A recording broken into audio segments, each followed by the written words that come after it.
Welcome to the Asking Why podcast. I'm your host, Clint Davis, and this is episode 93. We have today returning guest. I think he's been on the most podcasts so far. Your favorite. If I had one of those little buttons that had the hand cheering, we do it. Yes. Andy Bond, one of our biblical counselors here at Clint Davis Counseling. And we have with him his friend, Jeremy Pierce. Jeremy, thanks for coming on, man. I appreciate it. Thanks. Jeremy has a ministry, Crossroads of Hope, and so we're going to hear a little bit about that today. I'm going to go ahead and give a pre-trigger warning for this episode. I know we have some of those sometimes. We're going to be talking about the Sex Offender Registry and what that means, what that is, who's on that, and then how we as the church can help those people, and also what are some things maybe we're missing in the area of that ministry, and some toxic ways we think about it, some good ways we think about it, and all of the in-between. So if you have anything that's extremely personal to this or that could be triggering, maybe an episode you should skip or watch when you're in a better place, and definitely maybe not in the car with kids or kind of younger folks. So I'm going to give that warning ahead of time. And let's get started. Jeremy, tell me a little bit about who you are, where you're from, your story. Sure. Well, you already didn't mention my name, Jeremy Pierce. I was born and raised here in the Shreveport area, primarily out in Keithville, south of town, out in the sticks, if you will. Went to school here, graduated in 97, ended up going in the military, spent 8 years in the Navy, went around, enjoyed that time, and then with children, decided to get out.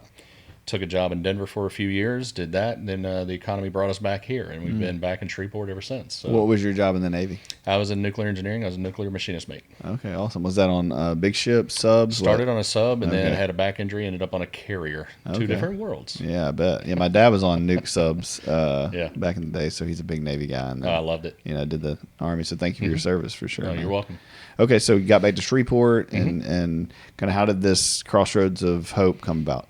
Well, in 2013, actually 2012, I was accused of an offense that I did not commit, but I realized that it doesn't take much to be accused around here. And then the system went through that experience. In the best interest of our family, we took a plea deal. So I ended up finding myself on the registry. And so, I got home in 2015 and didn't really know what all was going on with my life. Had to rebuild it, had to start all over. My situation cost us $30,000 just to try to afford legal defense. Ran out of money, couldn't do anything from there. Had to just really found ourselves at rock bottom. And over a number of years, what was it, 2020, during the COVID year of all years, that's when I really kind of went into an introspective part of my own life. How do I rebuild? What do I do? I was getting closer to 40 years of age. I need to do this is the first half of my life has been a disaster in a lot of ways. I don't want to spend the second half of my life doing that. And so I started really kind of going on a more spiritual level. Something's got to be deeper. Something's got to be more. So God and I had a lot of conversations. And throughout the time of COVID, the idea of a church got put on my mind, which didn't make sense to me. So you had been on the registry at this point for like 7 years. You said 2013. 13 is when I got arrested. 2015, I came home August of 2015, so it had been about 5 years. Okay. So I'd been dealing with that, and part of that time frame, my wife and my family had to deal with some repercussions. We can get into that if you'd like later. But the main thing, as far as the ministry is concerned, I actually, as I've told Andy before, it was the weirdest thing. I was driving home, and there was a church that was up for sale, and I felt God telling me to call the realtor, which made no sense, because clearly I can't afford it. Why am I going to do it? Looking back at it, it was more of an obedience thing, and I didn't understand it all. But in about a year later, the idea of launching Crossroads of Hope was put on my heart, and the ministry was launched that way. And it was a ministry designed with the idea that there's so many people that are on the registry that are not welcome in church or don't feel comfortable going to church, whatever it may be. Or even if the registrant's the family's welcome, but not the registrant, it just splits up families. And this was an idea that God put on my heart to be able to allow families to reunite, come back together, heal, and be able to worship as it should be. Right. So the church for you was, man, you knew what it was like to take a plea deal, to have not done the thing, but to have to work through the system. And now you're held to these, these standards, which we'll get to in a minute. And you're thinking, man, there are a lot of other people out there like that, whether they did commit the offense or whether they didn't, who need the gospel, who need community. Yeah, whether you did it or not is irrelevant. Once you land on the registry, you're all lumped in together. The way the world works, or society here especially, works is if you're on the registry, you're viewed as the worst of the worst. If you will, a lot of times this term is brought about nowadays. You're like the modern day leper. So cast you out. Laws are passed. You can't go here, can't go there. And some of the churches, due to insurance liabilities, due to ignorance of the registry and who the individuals on the registry are by church members, put pressure on the leadership. It could be the elders. There's a number of different reasons. But whatever it is, doesn't matter. If they can't go there, God still needs to be able to, the gospel has to go forth. How do we do that? Instead of waiting for them to find a way to get to church, come off the registry, whatever, which could be 25 years or lifetime on the registry, we decided to move forward and just meet you where you are. How do we do that? That was the question. And the answer to that we saw through COVID. And that was when in COVID days, everybody got treated like an offender at that point. All the churches were shut down, right? Couldn't go. We're all in the same basket. What happened? The churches went online. In a lot of ways, they created Facebook, and we found a platform, a method that we have folks that are not on the registry that are able to be online, do the things. We work on back end, get all that content, put it online, and people are able to worship on Sundays together as a family, maybe for the first time in years. Wow. Tell us what, for most listeners, we were kind of talking about this before the podcast, but what's the Sex Offender Registry and what are the tiers? So I think everybody, you said it and everybody kind of lumps it together. So let's get real clear for people who are listening on what is it and then who's on it. Yeah. So the federal government puts out guidelines, SORNA, to be able to basically create a general guideline of 3-tier system. That's what they prefer. That's kind of what they suggest. Tier 1 is your lower tiered offenders. Tier 2 is your mid-range, and Tier 3 would be considered your more egregious offenders. Okay. So Tier 1, give me an example. And this is going to be kind of maybe a educational moment and an alarming moment, but we find children being lumped onto Tier 1. This could be something, many of our children have cell phones, right? So you go to school and you're not thinking anything about it. They're going in, they're taking pictures, being ignorant of what they're doing. They take pictures of themselves and send them. Well, now you just had a potential sex offense because that's sexting, that's distribution of child pornography, whatever it may be. They could end up on a Tier 1 level, children. And we're finding more and more of that happening. And this is different state to state, right? Yes, the states do vary. Some of them don't go by the tier systems. Some of them do. It could be 10 years here in Louisiana. It is for Tier 1.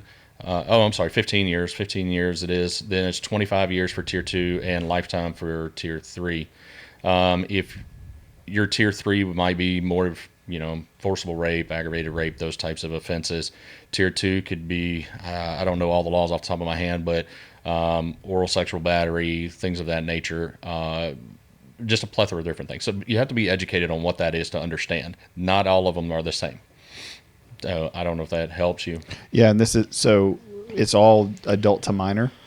No, okay. Adult to adult, adult to minor, minor to minor, doesn't matter. What you'll find is the laws are being passed now where they're removing age requirements. And you're here, my understanding, I'm not a lawyer, but what I've read is you have children that are as young as 10 years of age being held culpable for their actions. At 10, how many kids really understand what they're doing? Yeah. I know 25-year-olds that don't understand what they're doing. So It's really kind of a scary factory that is being created without the knowledge. Most people don't have an understanding of that, of the world going on around them. They just turn on the news, hear sex offender, and they're all rapists hiding in bushes of parks ready to jump on my child. That's not true. Right. 90% plus are probably not going to be in that category. So Tier 3 is the category that most of the very, what you would consider what people think of sex offenders to be. Yes. And then Tier 2 and Tier 1 are. And the majority of the people on the registry are going to be Tier 1, Tier 2. Okay.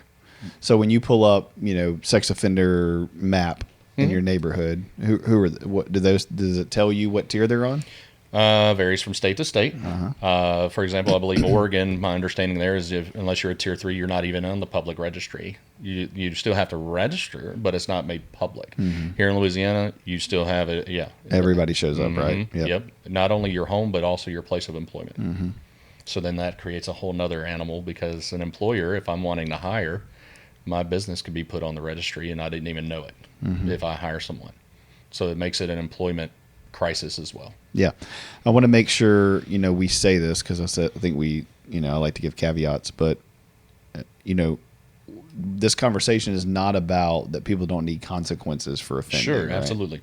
No, if you make mistakes or you make a poor decision in life, you absolutely should have to deal with the consequences. Look, in my situation, although I may not have committed the offense, I was making poor choices in life. And in my mind, I deserve to be punished. So I can reconcile that in my mind. I understand. I didn't commit illegal acts. I was committing immoral acts.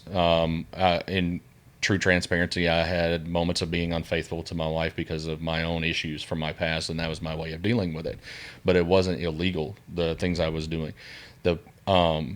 So me and God had to have a reconciliation point. The problem was some people in this world don't really care. The judicial system I was open to. I understand, and I don't want to step on people because I have friends who are attorneys. And I have friends in the sheriff's department, things of that nature. I do understand they have jobs and they are great people. We're in a country right now that has a lot of bashing of officials, and I'm not trying to do that. I really am not. But there are people in those areas that are not acting very morally. I will just say that. And because of it, lives are being extremely impacted in negative ways. And it makes it hard. And one of the reasons why I'm here is not really to focus on what's gone on to me. The more alarming part is what's happening to the families that are tied to these individuals. In my situation, I will tell people all the time that I believe my wife has been punished more than I have. And what did she do she didn't do anything. Yeah. So you're not saying, there are individuals within systems, but what you're saying is that just like the prison system, right, which we need to have a whole podcast on. There, in the last 5 to 10 years, it's come about that there are private prisons where people fund those things and they get kickbacks, and judges get kickbacks, and there's all this stuff that's going on. And I'm not saying that's the same thing in the sex offender system, but I'm assuming in every group there are bad eggs, bad apples, whatever analogy you want to use. I think also what I would say that I see from a mental health perspective is that, and I write about this in the book, is that one of the problems with all of our systems is the judiciary system, the sex offender system, the school system, and then even the church system, is that if you don't understand human beings and how they're wired and how they are made and how they cope and how they deal with trauma, then how can you create a system for humans? Right. And so that's what we've seen, I think, in America in our history, is that we have all these systems that are for human beings, and the people who are creating the systems don't understand human beings. Right. And so we're not looking at what's best for humans and then the people around them and then the society. We're looking at behavior modification. I need to change this behavior. And if I punish this person and make them feel pain, they won't want to do it again, and then that's it. Right. Well, yeah, because, when you look at and you label me a sex offender, okay, when I came home, one of the first things I did was I was able to get involved with a Celebrate Recovery ministry, right? And one of the things became very apparent. The issues and the struggles that I have are no different than a drug addict or an alcoholic or anything like that. The issues that I had were self-esteem, dealing with physical, mental abuse, sexual abuse when I was a child, those things that I'd never gotten treatment for, never really felt like I needed it. And I didn't realize that the whole thing was connected. So mental health wise, I had issues that I never went and got treatment for. So when looking back on it, I'm not the therapist, so you may put it in a different language here, okay? But this is what I believe, or what I've come to understand about myself in my own self-exploration, is when I felt hurt or abandoned or any of that area, there were people that I would come across that showed affirmation and things, and it wasn't in the most healthy way, but it was my way of getting affirmation, feeling better about myself in that moment. Then I felt like garbage after making that stupid decision, and then it just fueled a vicious cycle. And I had to stop it. Well, I couldn't stop it. Well, God allowed me to be incarcerated to stop it. And I had 2.5 years to sit down and have long conversations with God, arguments with Him that He won every single one.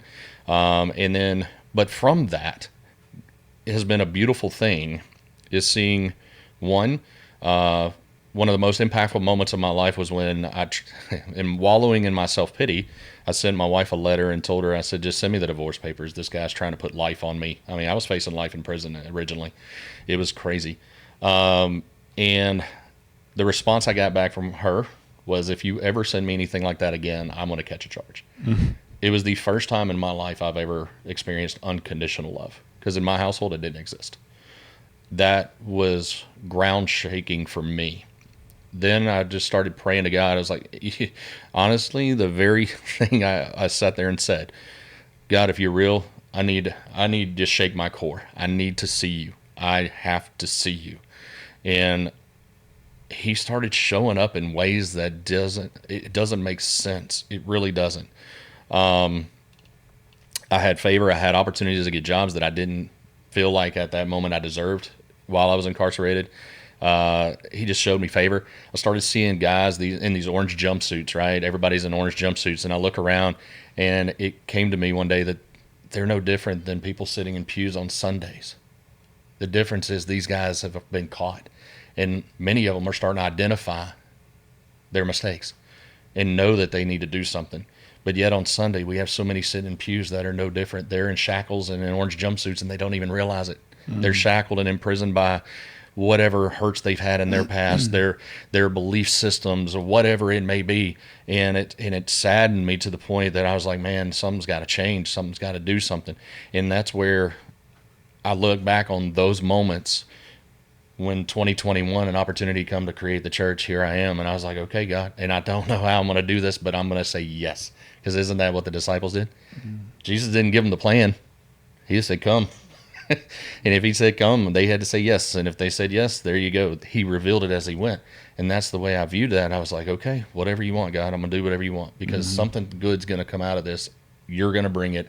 I'm just going to be a vessel. That's great, man. Yeah, I think in this lane, I think as people are listening to this, I know there's going to be a cringe, a pushback, a tension of, Sure. well, what are you saying, right? Like, I'm not a sex offender. I haven't ever abused anybody sexually. I haven't ever hurt another child. I haven't ever done these things. Or some of them are listening thinking, well, I have done some of those things, or maybe I've never really thought back on what I did when I was 15 or 10 or 22. I'm in my 50s now. I'm 30 years out from ever even thinking of that, Sure. I think that's the gospel, though. The gospel is that we all sin and fall short. Sure. And we all have issues. And the problem we have in this country, and especially in the church culture, is that we weigh sins against each other. Yes. We say, okay, well, I've never done that. I would never do that. How could they do that? Right. And I think that means that we haven't really discipled hard people. If you have that perspective where you go, how could they? Whatever it is, right? Drinking, drugging, abuse, whatever. How could they? Then you don't know people. You don't know psychology. You don't know systems. You don't know the families and the experiences and the traumas that children go through that create these coping mechanisms and these survival mechanisms. That's not saying they're right. That's not saying they're healthy. That's not saying that everybody is culpable or needs the same responsibility or resources or recovery or whatever the thing is. But what it should help us do as Christians is it should motivate us to sit with people and hear their stories so that we can start to make sense of why people do what they do. Correct. And that was one of the things that I thank God for putting in me, is that very thing. I didn't see these guys as criminals. I saw them as hurt human beings that God created. The question that kept coming up in my mind is, how did you get here? What happened to get you here? That's how I approach the ministry, because we could look back. I was just studying Noah today, right? So I'm getting ready to do a message on that this weekend. And Noah he was a righteous man. So righteous, when all the world was evil, I want you to build a boat. What? It's going to rain. What's rain? But he did it. He was obedient, right? What happens within a year or so after going through that experience of a flood, God doing such a large thing in his life? He does something as simple as getting drunk and getting naked in his place, right? And then that creates, from that and Ham having that experience, Canaan was then cursed. But wait a minute, that doesn't sound like a big deal. Got drunk. Maybe some of us listening to this right now got drunk and naked last night. I don't know. Well, if you did, you just committed the same sin that Noah did. But that little thing brought a curse on an entire nation of people. But we don't think that way in the church. We think, like you said, the scales of the sins, the weight of the sins, they're different. I just told a little lie. Well, Adam was disobedient and brought about sin into an entirely sinless world. Disobedience did that. Not a sexual offense, not murder, not these things that we put heavy weights on those types of offenses. It was simple ones that we could go back and see. There are David committed some pretty serious ones, but there are simple ones that bring curses to entire nations of people. But yet we don't think that way as Christians. And that's what I hope that we will see. Sin is sin is sin. God doesn't approve of any of them. And if he doesn't approve of them, as Christians, who are we to weigh down and create scales of different categories of offenses? If a man is broken, a woman is broken, they need God, they need the gospel, we minister to them and help bring healing, whatever that looks like, into their lives. And then you guys do the mental health side, and all of it comes together and people get healing. It's a beautiful thing. Absolutely. Yeah, I think where it gets nuanced is what are the consequences, what are the boundaries, what does that look like? And our perception on culture when it comes to prison and recovery is not reconciliation. It's crime and punishment. And for the Sex Offender Registry, I get it. I mean, if somebody abused my child, right? Sure. I would want them dead. Yeah. That would be my fleshly response. Right. Knowing what I know and doing what I do and what Andy does is I would still have that response internally, but I know, man, this person was abused themselves. Sure. This person went through some heinous things, and I would start to look at what happened in their life. I would hope that the Holy Spirit would give me the strength to think of them as the broken human being they are. I would still want them to have consequences. Sure. I would still want them to have recovery and reconciliation and restoration. And I would still want a team of people making sure that person is truly recovered and truly repentant and is truly find healing. Right. That's a lot of money and resources and time on this person. Yes. But the alternative is what? The alternative is putting them in a prison for 10 years, putting them on a registry and just hoping they don't do it again. As if the registry keeps them from committing abuses, which we know it doesn't. Yeah, let me ask you a question. How many people are on the registry today? Do you have an idea of how many in the country? I don't. It's pushing 1 million. Wow. That number's not getting smaller. It's getting bigger. So then the natural question I have to ask is how effective are our laws if we keep adding people to this registry all the time? Yeah, it's the same thing with, Mission 22 is the suicide prevention for veterans, right? And it was Mission 22. I don't remember when it started, probably 2000s, late 2000s, but it's Mission 22 today. I'd like it to be Mission 19 at least. Go down. Yeah, like shouldn't we? Yeah. And again, I'm not hating on you, Mission 22. I love you. I think you're a great resource. But the question is, why are these things not lowering the numbers, right? Sure. And so we have to ask ourselves, what's up with that? What's the thing? And I think again, these conversations are hard and heavy because we have to, the caveat's already there that people need consequences. Abuse is heinous and terrible, and the fallout from that is awful and terrible. That's a different podcast, right? We've done that podcast. I do that work. Prevention is my life's blood. The conversation we're trying to have is, how do we think about this from a church perspective, and how do we make it an individualized case-by-case scenario on how do we walk that out? Because I think that's what it has to be. Yeah. And the only way to make it a case-by-case scenario is to be in relationship with people that are on the sex offenders list, hear their story, see how they act, see their boundaries, see their health, and then build from there. Does that, Andy, what you think? You've been quiet.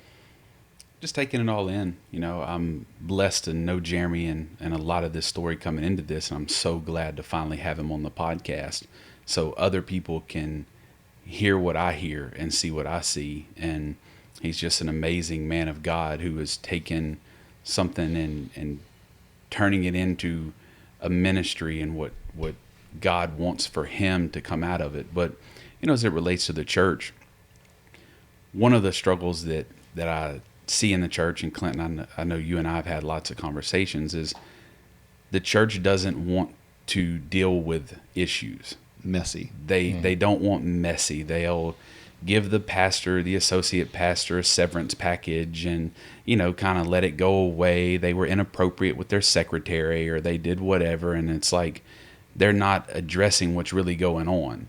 And again, I'm going to try and be concise in this. Like, it comes from a lack of discipleship. Most churches don't promote the Great Commission. They don't disciple and send people out because most of the people in the churches don't know how to disciple because most of the pastors who are leading the flock haven't been properly discipled themselves. Yep. And the church doesn't want to have to, when it comes to sex, sexual immorality, anything of that nature, the church is failing because people aren't talking about it. And and the church isn't God. Right. Right. That's the point. I think that's where we as the pastors that we love, that we work with, and that listen to this podcast, they agree. Yes. We have them in here every week. I've had them on the podcast. They would say, as a whole, yep, they're amazing churches doing a great job. Sure. But as a whole, we haven't done a great job when it comes to the sexual, whatever it is, from purity culture to pornography to sex offenders to protecting our children from sex, all of those things. Yes. I haven't heard a sermon on that. Right. No. I'll hear a sermon on homosexuality. Oh, yeah, it's low-hanging fruit. I'll hear a sermon on transgenderism, and males versus females and all that stuff. And again, sermons that are rightly preached and talked about sometimes in an appropriate way. Yeah. But these things are rarely talked about from the pulpit. They are. And one of the things that frustrates me, as my relationship with Jeremy has grown and he's shared with me what he believes he's called to do in the ministry, is the response of the churches. Because whether or not people want to believe this, churches are businesses. It takes money. You got to pay your staff. You have to pay the bills. You may be tax exempt, but SWEPCO doesn't care. They want their money for the electric bill. It's got to come from somewhere, and it comes from the tithing. It comes from the people that give to the church.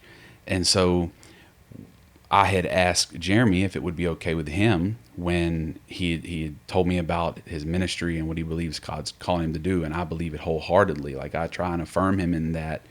Would it be okay if I reach out to some pastor friends of mine? All right, because again, churches are businesses.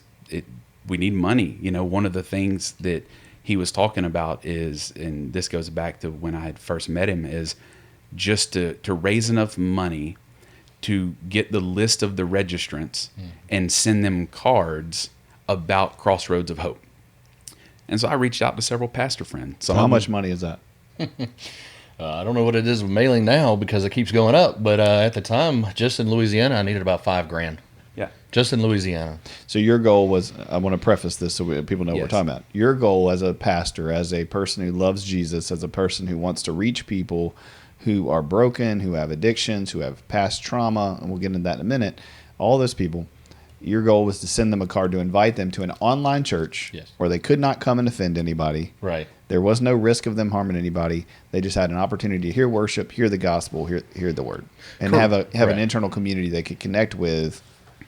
Yeah, to give them if I go to church on Sunday, I walk in, I fellowship with people, my friends and all of that, and I get to worship as a body. That is how we're made to be. Mm-hmm. The church is not supposed to be isolated. This gives them an opportunity, even though I may not be in your living room, through the use of technology, we're able to be on and worship together. That's what we wanted to be able to give them, that try to bring that experience to them as much as we could. Yeah, but it's so hard to reach them because there's a lot of trust issues after you go through and you get put on the registry, because you're constantly bashed over the head with your label. Jobs do it, society doesn't. So it seems like, again, I'm not the mental health professional, but there's a lot of isolation there, a lot of mistrust. How do we break through that barrier? Let me give you the safety of your own home to be able to connect. And with the goal being that people find Jesus, find healing, find restoration, and don't offend anybody again. Correct. There's a safe way to move forth the gospel. Right. And I understand. Look, I understand. Andy and I have had this conversation many times. I do understand, and I empathize with pastors. It is not to be a pastor bashing session, but I understand the difficulty of the position they're in. To bring a registrant in, God forbid something happen on the grounds, there's going to be repercussions. Hell to pay. Absolutely. How can my job is And not should be, let's say that caveat. We've done a very poor job of protecting children and women and men in church. There's been lots of sexual abuse, lots of sexual immorality, lots of things done by people in power to people, and it's been swept under the rug and not dealt with. Correct. That's a problem. We need to be dealing with it. That is not the issue that we're talking about. Not at all. Matter of fact, that is not condoned. I would not want that for my family or anything else. What we're talking about is folks that have offenses outside of the church, even if they offended in the church, because we do deal with some pastors that have those offenses. I've got a few of them in our ministry. They're very supportive. They're regretful of their decision. They understand. But we want them to have a safe space that they can come to and be able to worship, because the gospel still needs to move forward. But how can we partner with churches or be supported by churches because they get them in, they go, what do we do with this? I had a young lady in Iowa one time. She loved what we were doing, our ministry. Her husband was about to come out of jail, and she said, Jeremy, I've been trying to talk to the church that I attend, and they told me flat out that I can still come, but my husband would not be welcome. Right. Now, first issue, why are we not? Where did Jesus sit down and talk? Who did he sit down and talk with? Publicans and tax collectors, the worst of the worst at that time, right? He didn't go out to the country club and hang out with all the little Christian guys. So there has to be a way to reach this community. But then we split apart that family dynamic when they need to be together and healing the most. Because I believe that if part of our responsibility is when a person offends, if they're in a relationship or a marriage, one of the first things the friends and family do is leave. You need to leave him. You need to leave him. That's not exactly scriptural. There could be a basis for it, but we want to try to bring healing. If you're a believer, I encourage them, if it's not an offense against you, okay? Say your husband was online, he was looking at child pornography, got caught. Yes, he needs to deal with the consequences of that. I'm going to challenge you not to just jettison and eject out of the marriage. There's something happened in his life. Why was he looking at that is the question I want to be able to pursue. So then that creates a whole other thing, and I'm not the mental health professional. I'll keep saying that because I'm not. I never would put myself in that position. My job is to bring forth the gospel, and if I believe that's what God's telling us to do, then great. What we're trying to do as part of our ministry as well is to bring alongside mental health professionals that can help address that situation. Right, because what you can't do is be a church that just says, oh, you're a murderer, you're a liar, you're a cheater, you swindle money, you molest children, come and sit in the pews with everybody else, be in a relationship with everybody else, and we love Jesus, so we're just not going to have any accountability. Can't turn a blind eye. Right. No. And so I think that's the nuance that people have a hard time with is they don't want to deal, like there has to be things put in place. There have to be people put in place. There has to be accountability put in place. There is some level of risk. But isn't it for everybody, and isn't it for everything, and do we want to be aware of it? So you call these pastors. I send out a text message, a very detailed text message that clearly said, please call me if you have any questions, and I can also get you in touch with Jeremy. I sent it to about, I think, 12 or 15 pastors of pretty good-sized churches here in the Shreveport-Bossier area. I got 3 responses. I had a thumbs up from one of them on the iMessage. The other one said, we'll look into it. And then the other one I actually had a conversation with. I know we have several pastors. Don't go full 8. I'm not going to go full Enneagram 8. But I know we have several who I actually sent that message to who may be listening. Here's my problem, is when it comes to loving our neighbor, who is our neighbor, right? And so the church wanting to pick and choose what ministries they support, I can appreciate that, depending on the denomination and, the bylaws and all that stuff. I get it. And budget. But to disregard and not even entertain it, because to get no response, I took that as we don't want anything to do with this. We don't even want any further information. We don't want to go to the website. We don't want to talk to Jeremy.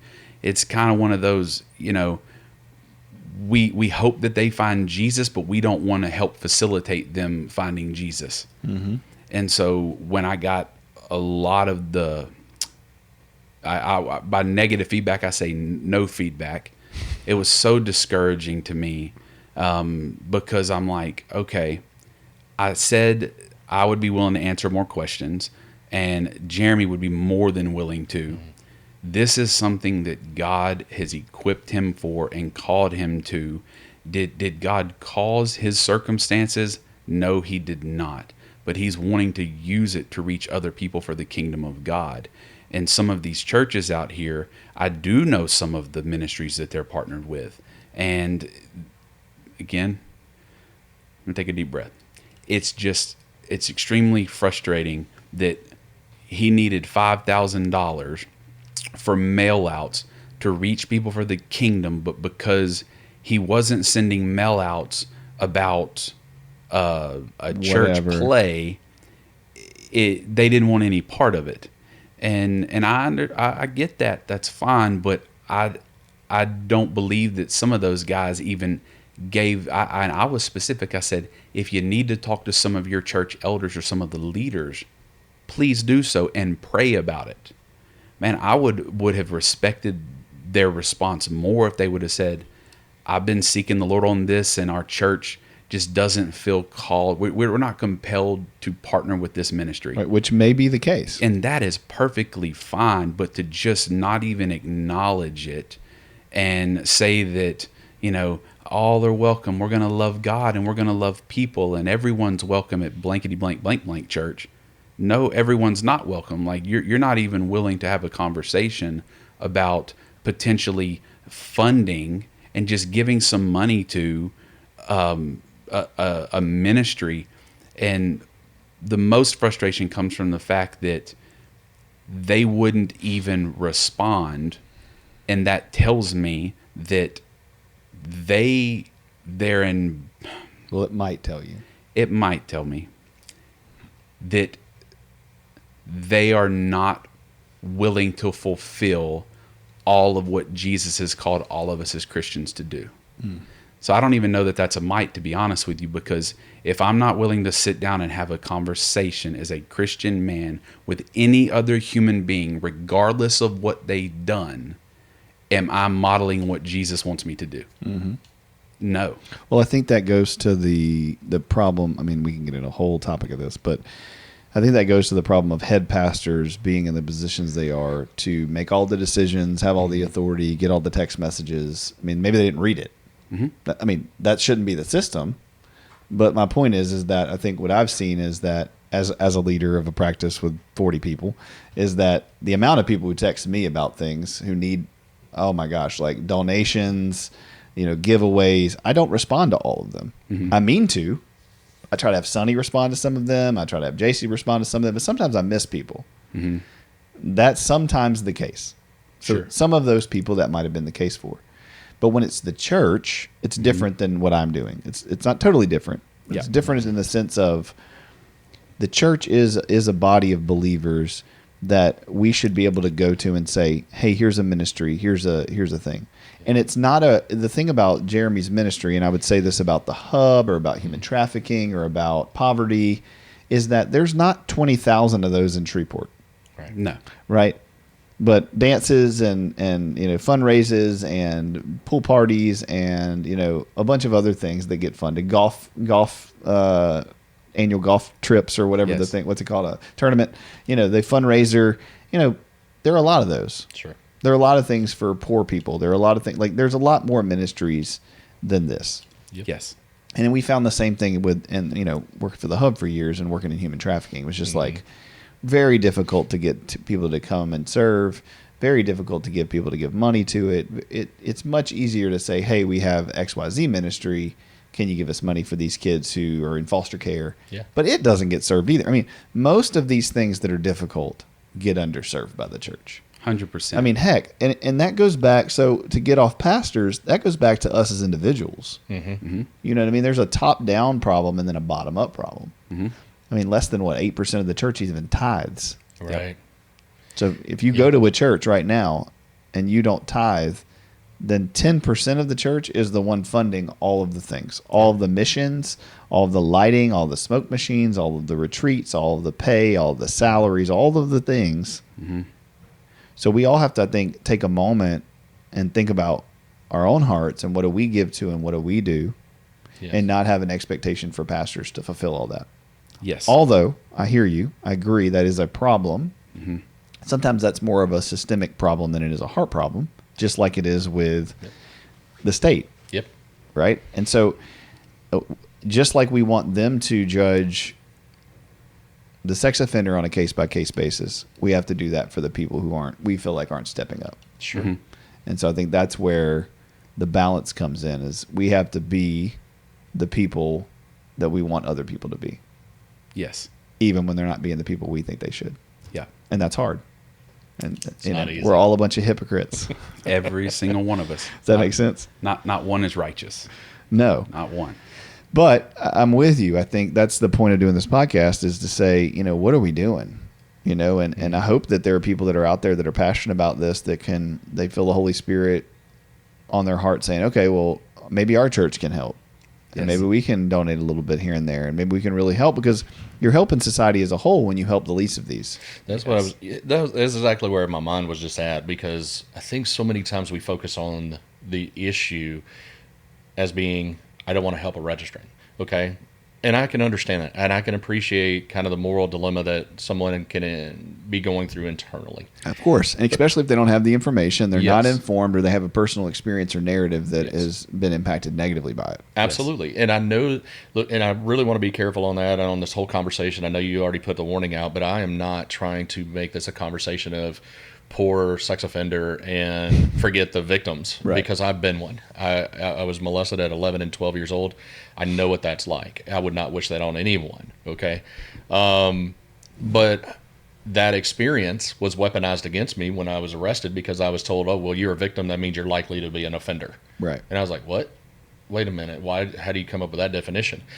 And so, Which is true statistically, but not 100%. but to go out there and smack me with that label, I said, it's well, like Minority Report, yeah. Tom Cruise. Yeah, like, you might do this, so we'll arrest right. you. Yeah. We have some cogs down there trying to, bring up the premonitions. Nice. I've seen the movie, but so I'm sitting there thinking about that, and I challenged him back. I said, by statistics, most of my family were smokers. I should be a smoker. Most of my family were drinks. I'm not an alcoholic. All of these things. I challenged him back. I'm just not that kind of person. I don't just go with the norms just because of, or the habits. So, but what I want to try to get back to the basis of is I'm not saying, okay, I understand you want to look at the offender or the person with a charge. That's fine. I get that, and I understand your moral dilemma. What I'm challenging here and the audience to think about is it's bigger than that. Give you a couple of ways to look at this. First off, what happened in that person's past? Get to know them. We're in a society where pornography is legal, right? Mm-hmm. Most kids have access to it on a cell phone or easy access to it some way, shape, or form. I just found out you can get to that through PlayStation, apparently. I didn't know that. I'm an idiot, apparently. Or I've just gotten You can get old. to porn through your Bible app. That's crazy. Yeah, I had kids recently that their parents were saying they were chatting. If you go into the Bible app and you look, there are all these profiles that are all like sexual profiles that they're just blank names with no faces, and they'll take you to offline links. Really? Most of it's bots. Yeah. But anything with the internet, That's crazy. no matter what it is going to have porn linked to it in some way, shape, or form. Wow. I just learned something. I didn't know that. Somebody called Craig Rochelle and tell him about the YouVersion Bible app. Yep. But so I'm sitting here looking at this, and the point I'm trying to make is, if a child is being desensitized to pornography, and that's what we're raising our generation unintentionally, obviously in most cases, right? We're not expecting that child to be desensitized to it, but if the child's being desensitized as they get older and commit an offense, they're not thinking much about that. If we'll think about those issues with violence, gun violence. Oh my gosh. What about Grand Theft Auto? They've threatened to take that game away. They've talked about Mortal Kombat and all these different games that these kids play because of the violence. And all of a sudden we have a plethora of school shootings, and they attribute the two together, right? Or link them. Why are we not having these discussions with the impact of pornography in our youth and the increase in sexual offenses? Yeah, and I would say, this is literally what the book is about, but 1 in 3 girls and 1 in 5 boys is sexually abused by 18. Mm-hmm. So even before porn, most people, that's a sad, when I'm saying most, I'm not being dramatic. Most of the people we know have experienced sexual abuse. The problem is we don't define a sexual abuse or sexual trauma often. So a lot of people have experienced it and don't even know that that's what it is because they weren't raped. Right. A lot of teenage girls are raped and don't call it rape. So we have to take into consideration all of those things that as a child, same-sex touch, other sex touch, any kind of sexual thing that you're not consenting for, and if you're a minor, you can't consent to it anyway, is abuse and trauma. Correct. So if all of that's happening before puberty, and then the average person that sees pornography in America is somewhere between 9 and 11 years old, that's all before even the wiring is happening to have an arousal template for the same-sex attraction or opposite sex attraction or whatever. So if we're not taking all of that in consideration, then porn enters and it's off to the races. Yeah. And so that's what builds these arousal templates of how could you be attracted. So I feel like it's a great time for me to just say this one point that I told you we were going to say. So so people understand what makes a sex offender. And that could be somebody who is an adult who molests a child. That could be an adult who molests an 18-year-old or 17-year-old or a minor, or what, in any way, shape, or form. First of all, it's all different. But imagine that you grow up as a child from like 0 to 5, 0 to 6, and you experience sexual abuse by your dad, by your uncle, by a neighbor, by another adult male, female. Let's imagine that happens to you multiple times. Over the course of those years, you start to like it, you don't like it, but you don't tell anybody. Nobody helps you. Nobody comes alongside you. Nobody does anything for you. Then from 7 to 10, 7 to 11, you have interactions with other children where you play that scenario out, or maybe sexual trauma happens again, or maybe it's concurrently happening.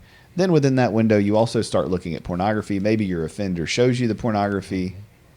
Right? By the time you're 12 or 13, you notice that you're still kind of attracted to 5 and 6-year-olds. Maybe you're looking at other child porn online. You're looking at minor porn because you're still a minor. Who are you going to tell? Who are you going to ask for help from? Who are you going to go to at 15 and say, hey, listen, I'm kind of aroused by people a few years younger than me. I'm aroused by these things. Can you help me? And if you did do that, who would help you? Right? Who wouldn't put you on the Sex Offender Registry at 10 or 11 and say, you got to do this for 15 years, you little monster. Yep. Right? Here's your consequence. Here's your PO. Right. Or you're not invited to the youth swim party anymore. Well, 100% that, right? I mean, you're not coming to church, and you're definitely not coming to church camp. Right. Yep. Then, okay, so you don't say any of that because you know those are the consequences. Meanwhile, from about 7 to 15, every time a child molester or an abuser or rapist is brought up, people are like, they should get their balls cut off, they should be murdered, they should be buried underneath the prison, right? All the things we've all heard. So that's how people feel about it. Yep. Pastors, churches. I heard a person one time say, he was doing a sermon literally and said, I heard the recording, and he said that there's empty crosses in all the churches, and we should allow the abused children to nail the person who abused them on the cross. He'll hold the hammer. Wow. When did you go to Westboro Baptist Church, That's man? right. Wow. Like, that's the kind of stuff that people say from the pulpit, right? So imagine that. Imagine you're that kid, you're that woman, you're that guy, and now you're 18 or 19, still looking at child. No, you're not. You say, I'm going to white knuckle it. I'm not going to look at porn. I'm going to get help. I'm going to get in some therapy. And for years, you don't look at it. And at 22 or 23, you get married, you have some kids. Trauma happens, life happens, stress happens. You start looking at porn again. Before you know it, you get an ad sent to you. You get on child pornography. Then, lo and behold, you're left with your nieces or nephews or cousins or friends. You get aroused. You molest that person. At some point, somebody catches you. You get arrested. Now we're here. That's the story. Or I would challenge it. Doesn't, in your example, you don't even have to act out on a physical act. Right. Just the fact that you got on child pornography, it triggers 100%. all of a sudden you're arrested. Yeah, I was given the worst case scenario. Yeah. But I just want to make sure the listeners don't go, oh, well, I haven't acted out, I'm okay. No, there's a lot of people getting hit for child pornography, so it might stop there before it even got out to an action. There needs to be a place where a person can jump off because mandatory reporting. Off-boarding ramp. Yes. There has to be an off-boarding ramp. And that's what there's this is just one part of the book, but like this is the whole scenario that we're talking about. I mean, I'm so glad you came on because we're fleshing it out. It's like we have to think about this thing happening systemically over time. Yes.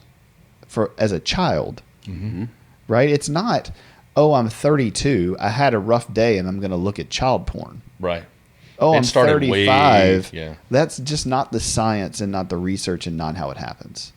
Are there a few people who are wired a certain way and are certified monsters out there? Absolutely. Oh, you've had Ted Bundy. Yes. Right. Yeah. Those things have happened, and people are like that. But like you said, the large majority of people have sexual abuse history. And that's what I wrote down. Most people who commit offenses against children have been abused, but very few people who have been abused offend. Does that make sense? Same thing with lots of people are addicted to sex and pornography and need groups and helps. Very few of those offend and sexually abuse people and children. But most of the people who've sexually abused children have a sex addiction. Right. And so people have to understand those overlaps. I know they're scary, but the reality isn't what we think it is. No. And so I wanted to paint that picture because when we take it from a child who went through that, never got help, never got recovery, the church never tended to it. Nobody asks questions. Nobody gives offboarding ramps. Nobody gives resources. Nobody says, hey, this is common. By the time you're an adult and your arousal template is wired that way and your addiction and your trauma response is wired that way, it's not as simple as just not doing it. Yeah. And I want to jump in real quick. I'll shut up for a second. Because I want to, when it comes to the offenders, and as Jeremy was telling me a lot about the ministry, I remember a story about the guy who he turned 18 and his girlfriend was 16. Yes. And parents of the 16-year-old whose boyfriend was not obviously legal 18, which an 18-year-old is still a child anyway, but not according to the law, that at 18, her parents then were able to, there was legal consequences. This 18-year-old is on the registry, and he is now married to the 16-year-old in his adult life, yet he's on the registry, probably I'm guessing at a tier 2 or maybe a tier 1, and it's like, oh man, we got a sex offender in the neighborhood. Well, no, he turned 17 when he was dating a 16-year-old, and her parents didn't like him and wanted him to break up, and so they called the law, and was he a sex offender? According to the law, yeah, he was. He was 18 years old, and she was 16 years old. And those are the things when it comes into the lumping together in one category. Because I've received the mail outs before of a sex offender in the neighborhood, right? Yeah. There's even apps now, like where you have like the dots or whatever. Oh, yeah. But it's like, if we don't know the story and we're ignorant and we just lump everybody into one, that's not fair. I don't want to be lumped into some of the stuff that I've been a part of. And so many of the people are offenders and they don't even know it. If you've ever sent a unsolicited dick pic, you're an offender. Right. If a child has viewed pornography in your home and you didn't know it, you're an offender. Like, and so it's like, but I didn't actively go out and pursue it. Yeah, you may not have, but you still would be considered a sex offender. And so there's just so much, and it just to bring awareness, because the passion that I have, I guess, again, is an 8 for injustice, seeing people treated unfairly when we don't have all of the information. A sex offender is not, they're not all the same, like we've talked about, but again, it goes back to what you were talking about, is no 5-year-old on career day decides they want to grow up and be a child molester or a school shooter. What happened to them in their life? And that, again, is something that, back to the church, is we don't have an answer for it, so we don't want to go near it.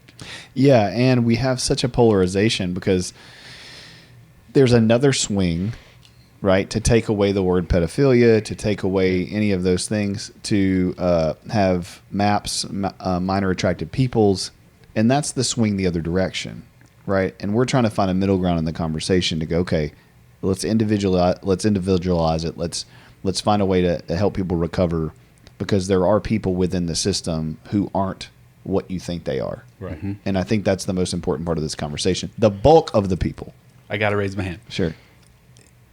And I don't know where you were when you spoke this, so it had to deal with Dungeons and Dragons. Oh, yeah. Can you share that? Because before we tie back on the Crossroads of Hope, absolutely. because Clint and I could go on and on for hours about this stuff. Sure. There was something that I want him to share because people need context and to see just how ignorant even the. Never mind, I'll shut up. Go ahead, Clint. No, I it's have fine. to hear this. Yeah, then. so Okay. I play Dungeons and Dragons. Okay. I have since I was in high school. Okay. For everybody out there, we do not sacrifice goats. We do not dress up. I might wear a hat every once in a while. It's a role-playing game where you literally do math and pretend to be other characters and act silly. And mainly, we talk about Jesus and the gospel for about an hour, and then we get into like silly games. So, super nerdy. Love it. I have this case in my office that says, "In case of dragons, break the glass," and it's all the dice that you use to attack. Like, so anyway, super. I can nerdy. attest to that. I'm looking at it now. Yeah, man. So I speak all over the place about all this stuff or whatever. And I was at a church one time. I won't name the location or state. And the guy in front of me was talking about child pedophilia, all the things we're talking about, protecting from these things. Which again, I've done the podcaster on here. 90% of what I do is prevention, right? What we're talking about is how do we help people recover who have made these mistakes and choices. So anyway, so he's giving all these things, all the resources, and he's talking about pedophiles and abusers, and it's awful. And the things he's talking about are awful, and these people need consequences, and they need all of the things we're talking about. And he's showing anime pictures, and he's talking about the links of pornography and anime and abuse and pedophilia. And then he talks about Dungeons and Dragons, and he's like, there's a link between people who play Dungeons and Dragons and, pedophilia and anime, and he just lumps it all into this category. And I'm standing at the top laughing. So he left, and I was the next speaker, and so I came up, and so about halfway in the thing, I was like, we were talking about trauma and the ACEs score and how all these things play out, and my goal for them was to understand, like, the people in your life who look at porn, who struggle with these things, like, it didn't just start happening. If your husband or wife had an affair or struggling, same kind of concept. And I said, and, I do play Dungeons and Dragons, but I don't molest children. I said, something like that. And again, it's my personality. It rubbed me the wrong way. Like, it was just, it's that kind of stuff where, in the 80s, that's literally what we thought. Like, people who play Dungeons and Dragons, like, there were articles coming out in the church, and it's devil worship, and it's these things. Right. And did a few people use it that way? Absolutely. Mm-hmm. But were most people just trying to, like, connect with other people? They like the genre, just as much as football or baseball or basketball, but they couldn't connect in those areas, and so they found a place for connection. Sure. Right?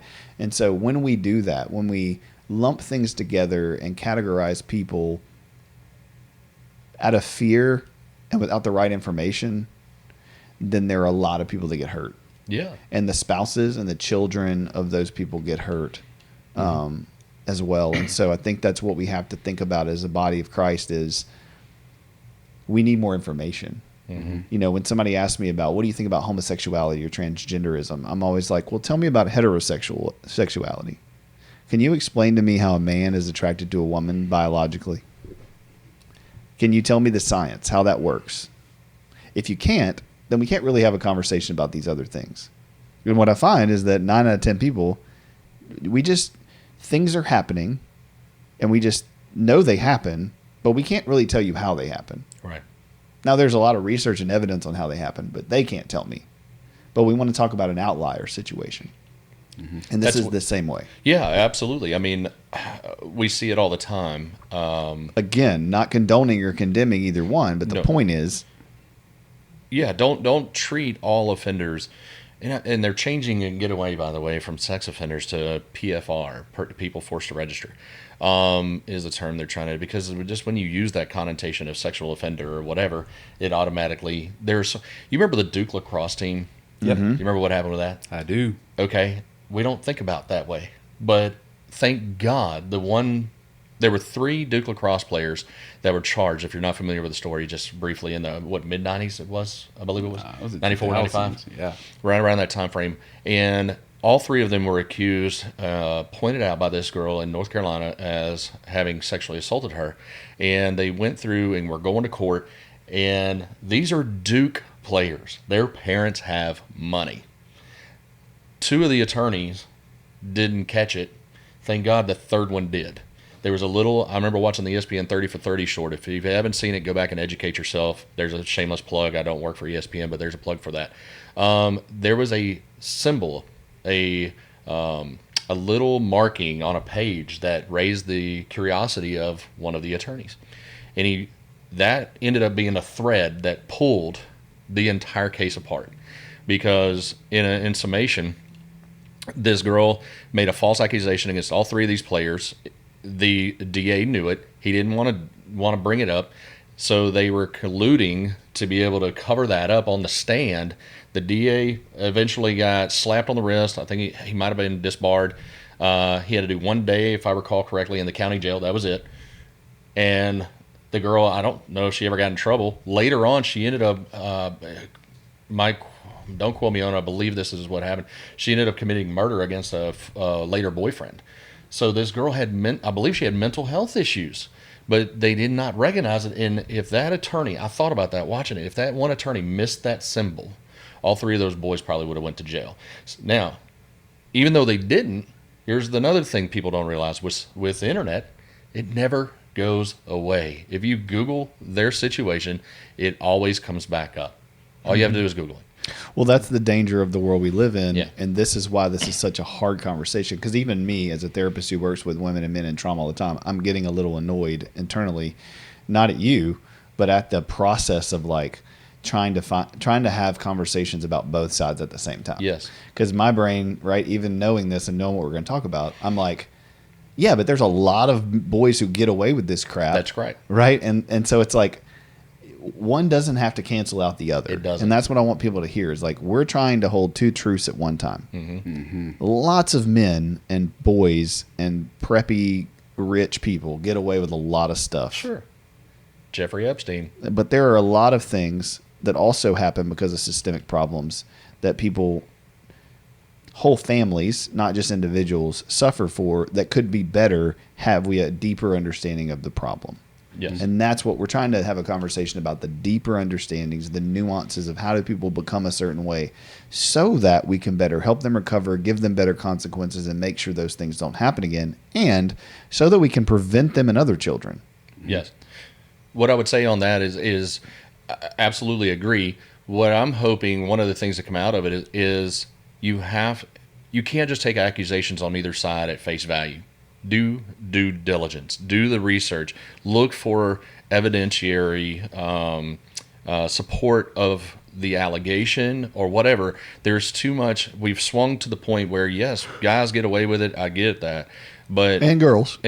There's been times, though, a lot of times when it's actually got a name, SAID, sex abuse and divorce cases, where women are just leveraging these accusations against their husband or whatever so that they could get custody of the child. Mm-hmm. So we're seeing it in both ways. Absolutely. I see that.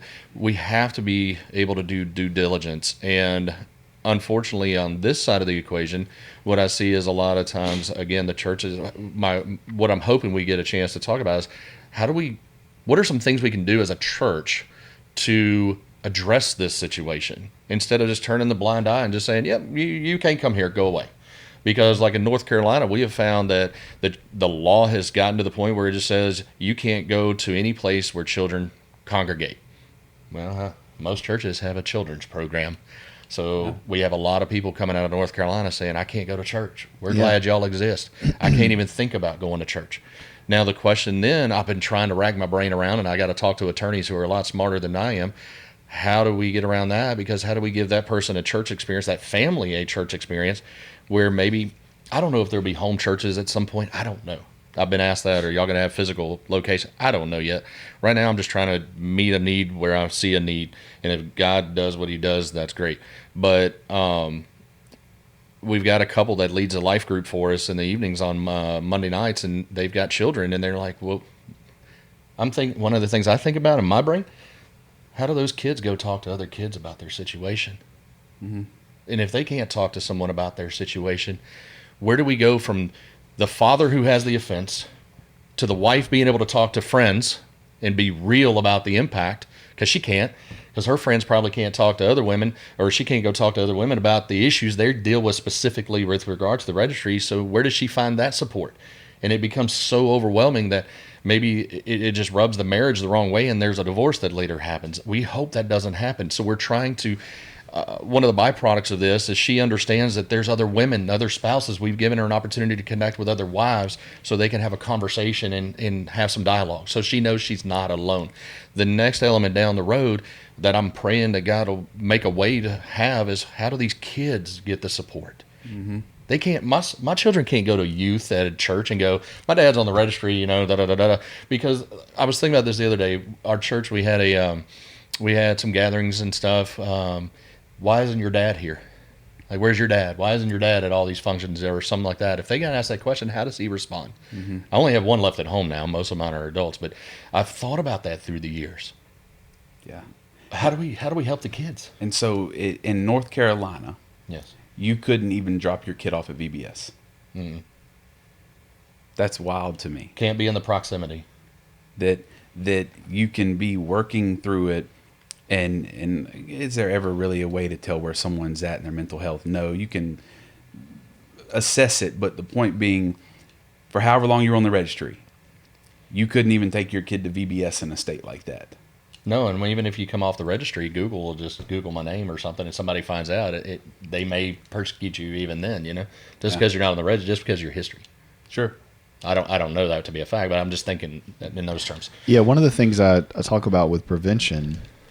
Sorry, my mind's going like a million miles an hour. One of the things I talk about with prevention is one of the number one things about offenders is they don't want to be caught. Mm.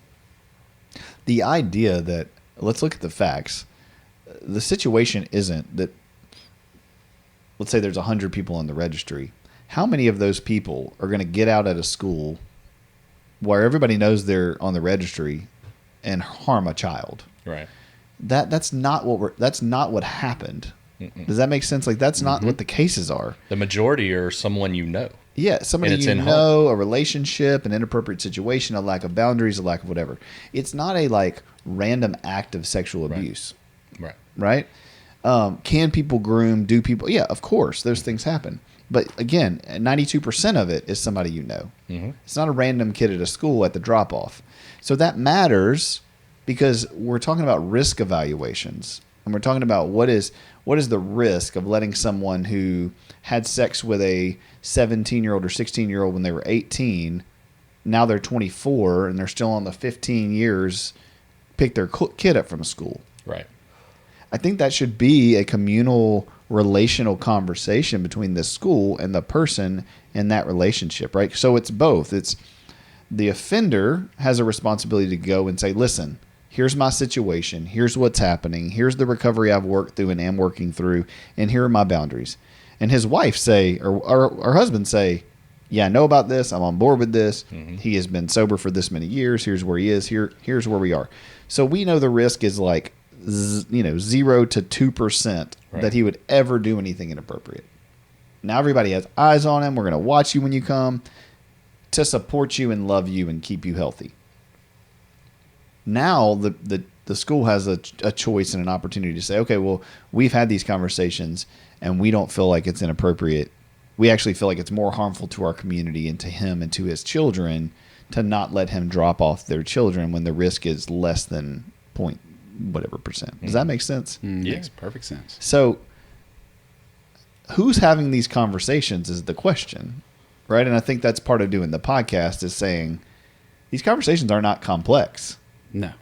I would be willing to bet in the entire United States of America there are no 3 individuals that have maybe ever had this conversation in this way. I think they have it. It's just less than probably.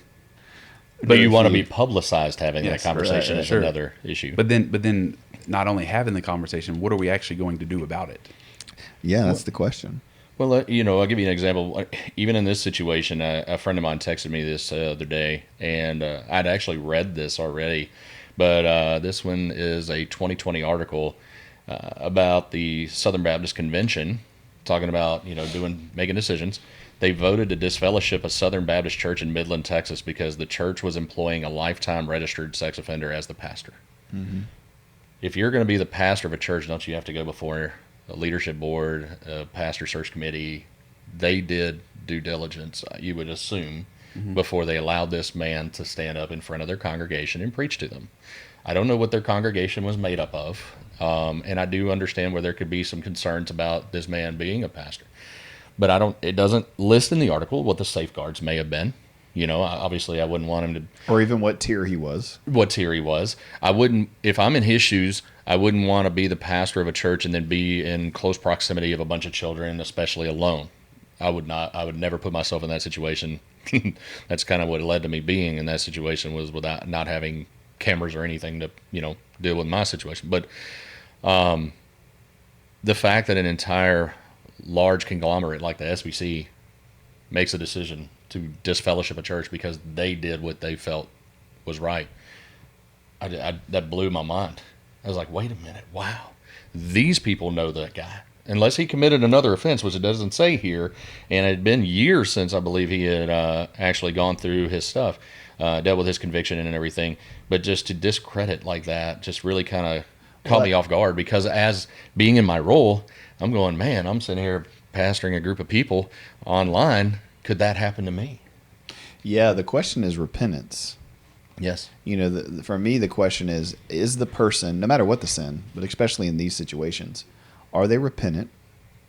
Do they know their own story and why and how this happened to them? Do they have supports emotionally, physically, spiritually around them who also know their story, who also have accountability, who have also given those resources? Has there been enough time for neurological and psychological health and healing and restoration? And then has there been enough evidence and enough, communal viewing of the person and their character and who they are to back that up? Correct. I mean, those are just off the top of my head. I need to reread those and write them down. But my point is, like, if all of those are fulfilled, what are we doing? Or the gospel doesn't matter. Or the gospel's a lie. Yeah, of course, if the person has no accountability, now I'm getting fired up and going 8. If the person has welcome to the dark side. Right, 2 to 8, and if the person has no accountability, they haven't been in recovery, they're not remorseful, they make a bunch of excuses, they've done nothing in their life to do anything to show you they're not going to change, they shouldn't be in 4,000 million miles of a church or a child or anybody else. The question is, how do we measure when the damage to the family and the individual can be over based on the work and repentance and repair of the person? There has to be a measurement for that, and it can't be life, and it can't be 15 years, and it can't be some nominal number. It should be, the number is here to give you a guide, but if these things happen, then the number changes. Sure. Is that reasonable? Am I crazy? I mean, I think it's absolutely reasonable. You turn around and you have, how many of us have heard a testimony where, man, I drank and I did drugs and all my life, and God just delivered me like that. Has he done that in my life? I've not been delivered like that. Right, It's been silver a process. bullet, yeah. Right. But if it happens for someone, okay, but that goes to your time frame. I can't put a time frame on God. right. Who am I to do that? That doesn't make sense. Absolutely. Paul's like, this thorn in my side, man. I don't want it. Get rid of it. I do what I don't want to do. I don't want to, the things I want to do, I don't do. Now, again, somebody might go, well, that's not child pornography, or that's not pedophilia, or that's not sexual abuse of a minor. Maybe, maybe not. But the question goes, what did Paul go through to have that thorn? Sure. We don't know. And if you sit with a person and you hear their story and you hear their heinous behavior, whatever it is, my heinous behavior, and I tell you my story, you're going to go, well, that makes sense. Yes. Because now you've told me what happened to you as a kid and as a teenager and what you suffered and the help you didn't get. Because 18 years of that to 20 years of that, you're an innocent baby that the society and the adults around you should be protecting, teaching, discipling, modeling, because you're a child. And the only reason you have coping skills is because of the people around you and the adults in charge of you. So you expect to go through that for 18 years, and then because you turn a nominal number, it's somewhere between 18 and 25, you just figure it all out and don't make any mistakes along the way. And again, whatever it is. And I think we're just so harsh because we don't understand what happens to most people between 0 and 18. Yes. And that is getting worse and worse and worse. Yes. People love to say society's better and it's more functional and we're living longer. But what we're going through spiritually, emotionally, because of phones and social media and porn and family trauma and family drama is so much worse than it's ever been as a whole. Yeah, but to me, one of the things that sticks out about what you were saying is how the church is some churches can hide behind the fact that legally there is no measurement for recovery and when someone is no longer the type of threat that they would recommit or a new offense. Yeah, and that's a hard problem. It is. And so the church has the ability to say, well, because again, only God knows hearts. None of us do. And so the church saying, well, they're not in a spot, or we just don't want to deal with it until society is willing to do it, because the church, most of the churches are going to cower down to the biggest tithers, and they don't want to run people off. And so they're not going to support a certain thing, not just... Dude, we're not even going to change the lights or the sound or the stage stuff because of the best tithers. Yes. We're certainly not going to help out sexual abuse or prostitutes or pornographers or the quote unquote worst of our society. The least of these. I heard a pastor say one time, he was talking about wanting to rearrange the furniture on the platform, and he asked one of the guys, he was like, how do we do it? And he said, we're going to move it 1 inch per year. And like, we're eventually going to get it to the other side of the platform, because the stuff people get worked up about. But all that to say that's one of the things that really Jeremy and I connected on, that his passion for it is to reach the people that can't take their kids to VBS depending on what state they live in. Imagine how heartbreaking it is. We're all parents that if my 8-year-old comes home from school and I'm on the registry and she says, hey, Daddy, can you take me to such and such church? They're having VBS this week. And and say you're a single dad, maybe mom's not in the picture, and you're like, no, baby, I can't. Well, how come I can't go? I want to go to church, but I can't take you. And it's like, that is sad to me. And so when Jeremy talked about his online platform and what God called him to do, I guess to me, how can we help? What does Crossroads of Hope need? And side note, before that, he's not just some dude asking for money. Like, he's a legit 501c3. This church is a real entity. It's not just, hey, we brought this guy on, we want to send money. Like, you can actually get your write-off form that so many people, I want to donate to the church. Now you want the tax break, but whatever. I'm not going to go there yet. Go ahead, Jeremy. I'm sorry. Oh man. Yeah, we actually got our 501c3 last December. So that was a blessing. Actually on Christmas Day, I went to the mailbox and it was in my mailbox. I guess it might've come the day before, because surely the post office doesn't run Christmas Day. But anyway, it was a Christmas gift to the church. It was great. It was kind of cool how that happened. But anyway, so the first thing I would say, not even for us, what my prayer out of this entire podcast is, first off, that the church become educated. If you're in leadership in a church, please do not, and you've been in a position where you're just like, yeah, we don't take them. You've taken your policies and approach to those on the registry. If you've not done research into this topic, please, I challenge you to do some research and push back on your policy and see if it really makes sense in accordance with the gospel, not in accordance with your insurance policy, your insurance requirements, with your elders' thought process, with your congregations and how they think. I do understand that could be a little bit of an uncomfortable conversation, but I challenge you, it is worth it, because there are so many. If you have nearly 1 million people in the United States on the registry, just think about like the story of the feeding of the 5,000. It's not just 1 million people you're impacting 3 to 5 million people. There is a great need, a great population. 3 to 5 million people in this country is a pretty good number. So I would challenge, first off, with that. Can you explain that real quick, what you mean by that? What do you mean?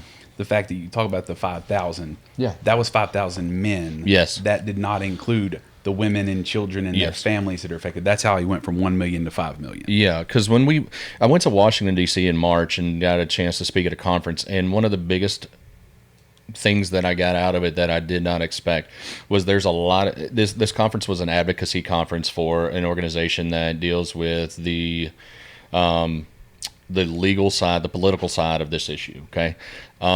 So they're trying to help adjust laws or facilitate laws being changed on the with regards to the registry.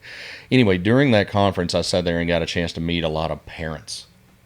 I met a man, this one was kind of emotional. So I met a lady, we were talking, and her son had served in the Air Force, got online, and apparently viewed child pornography. He could not deal with the consequences. He was put in the brig and just felt the weight of guilt and shame, and I guess whatever other persecution he felt he was undergoing at the time, and he took his own life. And to listen to this young lady, this mom, the weight of her heart as her other son stood next to her, it just tore me down. I felt for her. So it's common, man. It is. But that's why I say we think about the registrant. But this mother, who thinks about her? Yeah. Her support. The brother, who thinks about his support? If this young man had been older, what about if he had been married, his wife? What about the children that they may have? When I came home, one of the first things I had to come home on probation. I did it for 3 years, and the first thing they told me is I can't live with my kids. I said, that's not in my sentencing transcript. I had no offense towards my children whatsoever. There's nothing here. Why is that? And it's because now you put my wife in a position of having to choose live with my husband or live with our children. And thankfully, my father took in our children, and, he lives a mile down the road, so I was blessed to have at least that. But my wife would go down and visit the kids and then come home and visit us, or stay with me, and she had to do that. What did she do? Why is she put in that position? Mm-hmm. Those are the things I'm talking about when I say when we see 1 million people in the registry, there's so many other people impacted. So that would be what I'm asking, getting back to that. If you're in church leadership, I challenge you to really do some soul searching. I pray you're not just blowing off this podcast because it's a topic that's uncomfortable. It's a topic that, is taboo because, God forbid, we preach pornography from the pulpit. We need to address this. It's not an issue that's going away. And if I may even dare to say this, you probably have someone in your congregation out there that is watching pornography and possibly on the precipice of committing an offense unknowingly or knowingly. And you have the opportunity to speak into a life right now that you don't even know you're speaking into, that may actually even save someone from becoming a victim of sexual abuse. But if you sit there and do nothing and you refuse to address this issue in your congregations, you, in my opinion, and I'm sorry, I don't want to step on toes, but I have to say it, you are culpable in the offense at that point. And I don't want that to happen. We have to stop this cycle. So please have courage, and go out there and make a difference in your churches and your congregations. Does that help in that part? Yeah. Okay. Yeah, it's good. I mean, I think money is the thing too that gets things moving. And so I think knowing that, understanding that, hopefully listening to this podcast and hearing the nuances of it and having our hearts kind of broken for people. I mean, I think that's ultimately what I want is like, I want us to just have a tender heart, not a heart of stone, to go, okay, you said that 17-year-old kid. Again, who was he going to go to tell that? You can't because of mandatory reporting requirements. If he goes to counseling for it, you have to report it, right? It's crazy. Or you're held as a therapist. You're held legally liable. Yeah, I think there's some wiggle room in the sense of, because I've had these cases. I think if you've downloaded child pornography and shared it, then you're a mandated reporter. I think if you viewed it, you're not necessarily mandated to report. I have to check it. I've called. It's a very gray area. Because I've had that. I've had clients that I've seen that, have struggled with porn. Because here goes the question, right? I mean, we're getting off on a tangent, but, were you intentionally looking for it? Did you get a message about it? Did you just see it? How long did you look at it? What's the felony here, right? Is there a kid being harmed? Are they currently doing it? Is it a live situation? There's so much nuance. And we work a lot with cops. We see several cops and police officers that they're the guys who literally have to watch these videos, so that they can do the arrest and see that. I mean, and they need intense psychological help just from watching secondary. And they get like counseling once a year is what's given to them by the police department. So it's like, this issue, not understanding the nuances of sexual trauma, sexual health, sexual abuse, and the lack of discipleship in that area, that's really the root problem that we're all trying to get to in this conversation. And that's the prevention. Yeah. And the church is culpable. We are culpable if we don't disciple our kids in that way. And I did a TED Talk recently on sexual neglect. That is neglectful, right? When I ask a church, what's the cornerstone of your congregation? And they say marriage. And I say, when's the last time you did a marriage retreat? And they tell me 15 years ago. That's neglectful. Yes. I think it's neglectful to do it one time a year. Yeah. I feel like there's 400 counselors in Shreveport who would love to do a marriage retreat once a quarter for churches, so that the people who couldn't go in October can go in January. Sure. Like that's all in the same systemic problem as a church, is that there's so much more, and there's so many more people willing to help and resource. And so maybe you don't want to do it as a church. Maybe you're like, I can't do that. We're not getting into that. You're stepping up and saying, then I will. Just help me out. I will. And that's right? what absolutely. That's why we exist. I'm not there to compete with the churches out there, which for some reason, a lot of churches have this competition mentality. It's really changed since I was a kid. Got to buy those new vans, man. Got to get those new soundboards. It's crazy, but it's not supposed to be that way. But we're all trying to accomplish the same thing. We're all trying to share the gospel. So I've just been crazy enough to say yes. And I say crazy because if you're a pastor on here, you're listening to this, you've gone through a lot more education and probably spent a lot more time in a pulpit than me. But we're all together and should be together and united in the fact that we all said yes. And whatever that is. Wasn't that the problem with the disciples, right? Yeah. Yeah. They were all really knowledgeable theologians who went to grad school. Yeah. Well, the Pharisees, they were like, it's funny because a lot of these fishermen sitting on the bank, the guy comes by and says, come on, man. And you're like, okay. And the guys that should have known, we're all educated, missed the mark. Not only missed the mark, but sent him to the cross. Were instrumental. Even the Roman government, they did not want to send him to the cross. I find no fault with him, right? But it was the church leaders that said, no, you crucify. We'll take Barabbas. Give us that guy. It was crazy. And are we not doing the same thing in a sense? Now, I don't mean this. I'm not God, Jesus or anything like that. I'm not saying that. I don't want that to be misconstrued. But are we not doing that to a human being still to this day? That we're just turning a blind eye, crucify him, send him out there. He did something horrible, crucify him, cast him out of the community. How's that sharing the gospel? How is that being the hands and feet of Christ? It's not. And so I understand if you feel like you don't want to do it, that's fine. I can understand your difficult circumstances. What I would ask is if you're not comfortable doing it, we are.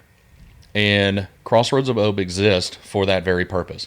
And what we're looking to do, give you an overview, is number one, we're sharing the gospel every Sunday. We have 2 services going on. We're online. crossroadsofhope.church is our website.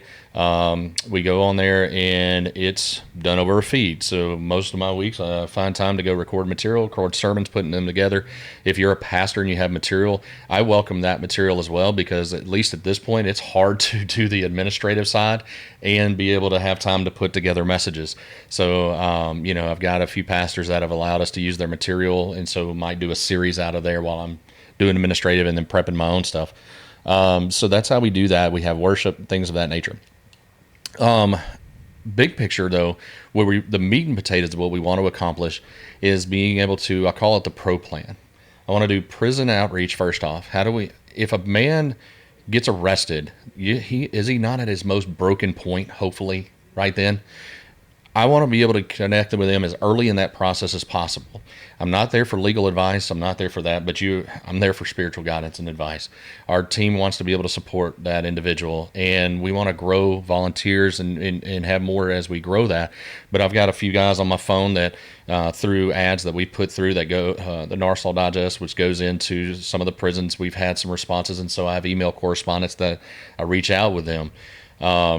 So through that, we want to connect with them through that process. And then once most of them are not going to do life in prison, So they're going to come home at some point. So that's the R, the reentry phase. How do we help come alongside them through the housing and employment opportunities there? We want to be able to connect with resources and organizations that have those resources. I don't need to reinvent the wheel. I can't afford to reinvent the wheel. But if you know of employment opportunities or housing opportunities for the people of this community, that is where we need help. I would love to have that information so that I could have it there when they call and they go, hey man, I'm fixing to get home. I don't know where to go. I've got a friend that's about to get out September 1st. I'm trying to help him find housing right now. So luckily I can hire guys without a background check. And so I told him in worst case scenario, I can hire you. I can get you a job, at least put money in your pocket. Because if you're not aware of this, when a man comes home and he has to be on the registry, Or a woman, yes, I'm sorry. Most of them are men, but yes, thank you for correcting me. When an individual comes home and has to be on the registry, immediately you have to come up with approximately $500 because you have to put an ad in the Shreveport Times, the Caddo Citizen, I believe it is, and the Inquisitor. Then you have to pay the postcard fees to be able to mail them out. In Shreveport, it's even a little bit more. I'm outside the city limits. Inside the city limits, I think it may be another $100. I don't know for a fact, but it's approximately about $500. Now, you haven't worked in how long? Where'd that money just come from? So we're trying to, if you don't do it, you have, I think, 3 weeks to do it, or they could rearrest you. Mm-hmm. The offender incurs the cost to send that out? Yes. I have to do the mail outs, and I have to do that every 5 years. It's about $500 every 5 years. If he's on probation, he's got to pay probation fees. So you're already out $500. Plus, you got to come out about $75 a month on that, and you ain't even got a job yet. Mm-hmm. How are we setting this man up for success or woman up for success? It's a recipe for disaster. I'm not asking the church to pay the fees. I'm asking you to help us with resources that we can get these people employed, asking you to help us get resources that they can get housing. Housing is an issue. I don't know if you're aware of this, but you can't, if they don't have money, I got to find low-cost housing. Most of your affordable housing in this area would be mobile homes. Mm-hmm. Can't live there. It's a mobile home park. By definition, can't live or can't be at a park. Wow. It's wild. It is. So that eliminates a lot. What about apartment complexes? No, probably not going to be allowed there because they'll background check you and you're done. So it's hard for these guys if you live within certain distances of parks. Can't do that. Within schools, can't do that. Daycare centers, can't do that. Johnny Joe or Susie Q has a daycare out of her home, and I don't know that, and I move in within a certain distance, I could be arrested and put in jail because I violated. There's a lot of things people aren't aware of, and it doesn't set these guys up and ladies for success. How do we help? And part of that is education. So we, being in that realm and dealing with it on a regular basis, that's what we're trying to help with. We're more knowledgeable in that situation. We just ask for the resources to be brought. If you have a company and you're willing to hire these folks, let us know. If you have rental homes and you're willing to rent out, let us know. Those are the things that we really need help with. Then the other part is ongoing support. It's one thing to transition a person back into society, but then they just need that ongoing support. That's what it looks like from the registrant perspective. We also want to take it and think bigger than the perspective, just the registrant. I'm very big on that. One of my things is watching marriages hopefully heal through this because there's so many people broken by it. I just went to DC again in May. I had a lady reach out to us. She works for a nonprofit called Under Grace, and so our Grace Ministries, and it's undergrace.org, and they do a lot of work with counseling, stuff like that. And I love the structure that they've done. A lot of folks can't afford counseling, so they don't go. Mm-hmm. They do a lot of fundraising and get support in that way, so that they partner. They have people on staff that these people, if you can't afford it, they can scholarship you. The point is we want you to get the counseling. And so they come alongside these folks and they help provide support, counseling for them. And Sherry Marchand is her name. Her husband's on the registry. And she goes, I just want to offer this service because I would love to help women be able to betrayal support group that they can do their Zoom calls, stuff like that. And so that allowed us to have a resource for ladies to come and connect. Like I said earlier, if they feel like they've been betrayed by their husband's on the registry or not, doesn't matter in that sense. But if they felt betrayed, maybe he cheated on her or whatever, mm-hmm. they come together and offer support. So, well, we would love to help you with that. However, we can do that'd be great. The online thing. Yes, and real quick, because I know Clint's the one that'll wrap us up. I just want to issue the challenge to those of you who are Christians who are listening to this podcast. ask the Holy Spirit if you don't already feel a tug, and it may not be something you're called to give to or to be involved with, but don't make the decision out of the flesh. Ask the Holy Spirit, is this something that I want to get involved in? Is this something that our church wants to get involved in? And the Holy Spirit will give you a yes or no if you ask the question and you listen. So that would be my challenge, is just for the hope of the church, again, as a biblical counselor, wanting as many people to hear the gospel as possible, and the families, just pray about it before you just say, nope, don't want anything to do with that.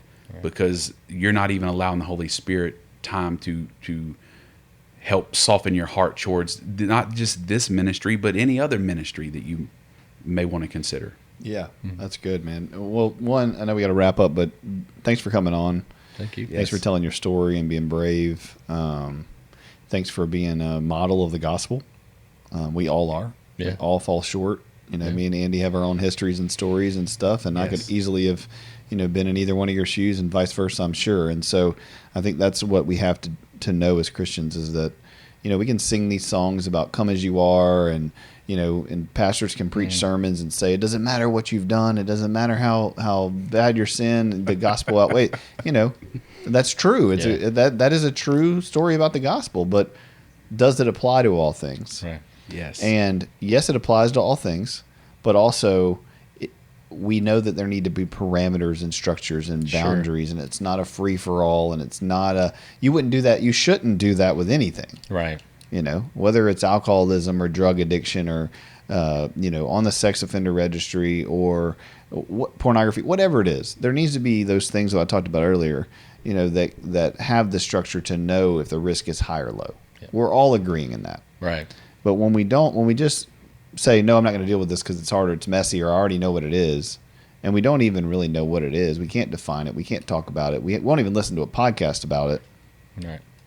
That's 1 million people plus their kids and their parents and their siblings. You're talking about 5 million people in our country, if not more, that we can help in the recovery and in the ministry of reconciliation that we've been given. And that number is just those on the registry, right? That's not including those that are incarcerated that haven't got out to be on the registry yet. So that number is likely going to grow. There is a need. The mail-outs, I still would like to get those, because it's hard to get in touch with folks. It really is. It's a challenge. If they're not willing to get out and do things, I'd have to go door knock on 13,000 homes in Louisiana. That's a lot of doors.